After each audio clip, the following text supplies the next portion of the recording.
appoint my wife to run Turning Point USA if something happens to me.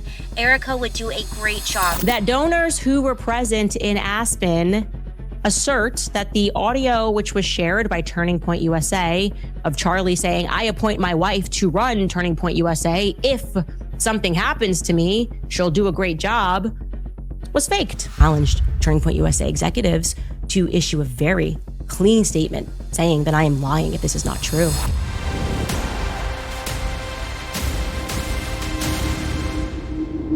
Everybody thought the biggest drama around Turning Point USA was going to be the chaos over who takes over after Charlie Kirk. But then the internet got distracted by something way messier. Because now people are accusing TPUSA of allegedly using fake AI audio to push the storyline that Charlie personally wanted Erika Kirk in control. And that's when people started asking, who would profit from this the most? And if they really fake that audio, someone's going to be in real trouble. Because if the audio was real, why not just release the full untouched video immediately? And the deeper you go into the story, the stranger it gets. The whole controversy really exploded after Candace Owens and a few other commentators started talking about this alleged audio clip from an Aspen donor retreat, where Charlie Kirk supposedly said that if anything ever happened to him, Erika Kirk should take over Turning Point USA. Specific concern that you have about dropping this video.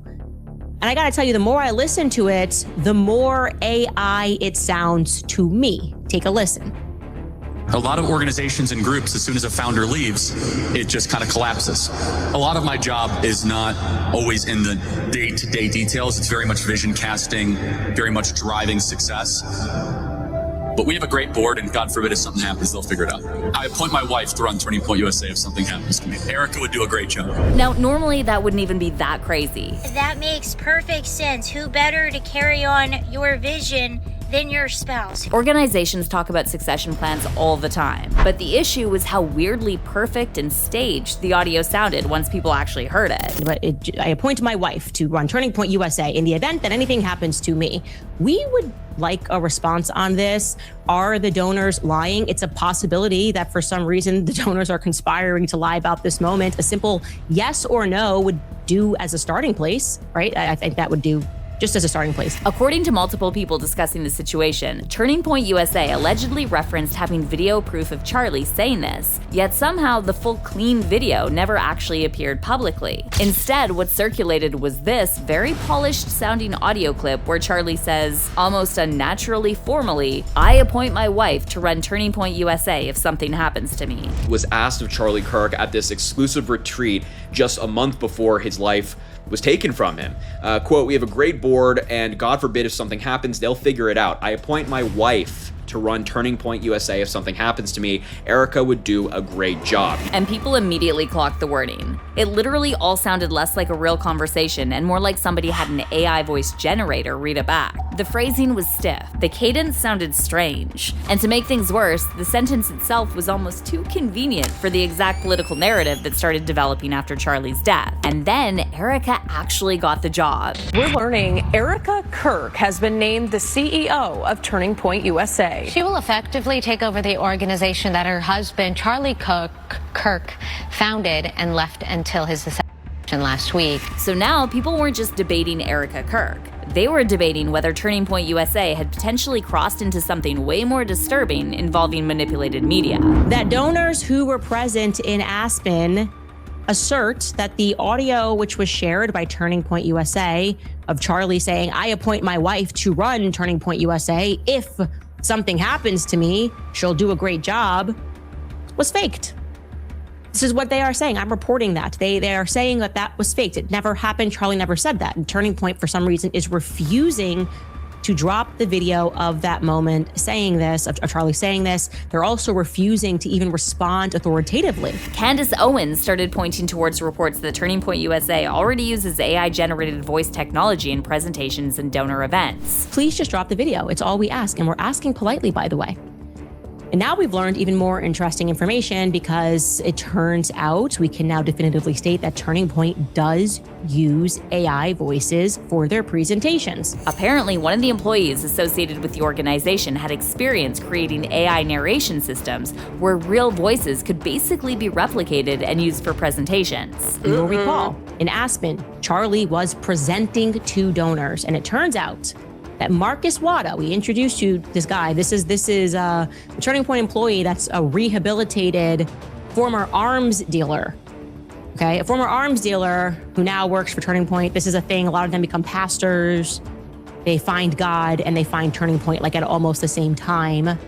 And Marcus Wada, one of the things that he offers is that he is able to create these AI voices for them to use for their presentations. Now, obviously, AI voice technology itself isn't illegal or unusual anymore. Tons of companies use it, but the timing here made people uncomfortable. Then came the Daily Mail article. A Daily Mail article came out essentially debunking the entire narrative that Charlie Kirk did not want his wife, Erika Kirk, to be CEO of Turning Point, and that she shouldn't be. This is ridiculous. It talked about the Aspen donor retreat, Charlie allegedly discussing what would happen if something happened to him, donors reacting nervously, and Erika being positioned as his successor. And somehow the article kept referencing this supposed moment without actually releasing the video evidence they claim they have. So this video is apparently out there. According to the Daily Mail, they've seen it 3 weeks after the Aspen event.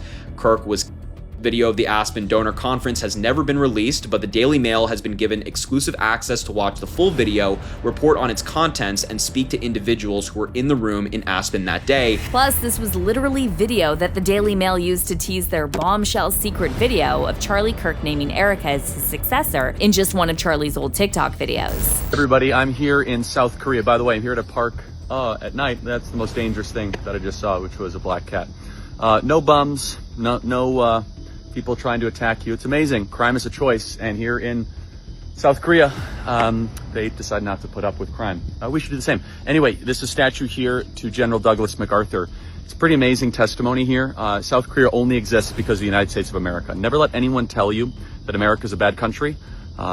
Korea was attacked by the communists, the Chinese communists. Someone said it's completely fabricated using an old video as the cover. Desperate tactics of a failed narrative. Another wrote, you would think that they would use a screenshot from Aspen to tease the article, but instead they use a screenshot from a random TT video. My God, these people are inconceivably dumb. And they're starting to look less credible by the minute. And honestly, the timing made the whole thing look even weirder to people, because all of this was happening right when Erika Kirk was already getting dragged into online controversy after the White House Correspondents' Dinner clips started going viral. People were reposting her emotional reaction everywhere. I just want to go find you.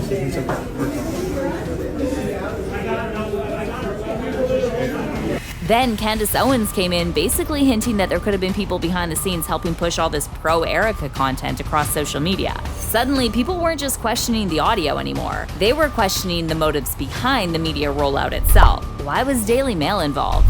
And who contacted who first? Things got even weirder when old clips of Charlie Kirk started resurfacing online, especially interviews where he was talking about government agencies, political attacks, and how public figures can supposedly get targeted behind the scenes. One clip with Thomas Massie really started blowing up again. In the interview, Charlie and Massie were basically talking about how politicians who go against the system sometimes feel like powerful people try to ruin their reputation or pressure them behind closed doors. We have Congressman Thomas Massie. Congressman, this might sound like a strange question, but I know it's on everybody's mind. You're going to be on the committee that will oversee the most powerful institutions on the planet, the FBI, the CIA, maybe the IRS. Are you concerned for your own safety and or what they might try to do to blackmail you? We know the intel agencies have files on every lawmaker that might become disagreeable. This is not some sort of tinfoil hat conspiracy theory. I'm sure this has crossed your thoughts. Massie even admitted he expected people to try discrediting him at some point, bringing up intelligence agencies and political pressure campaigns. Of all the people that they try to discredit, I married my high school sweetheart. I don't have an interesting romantic past. We grow our own food. We make our own power. At the end of the day, what are they going to do to me?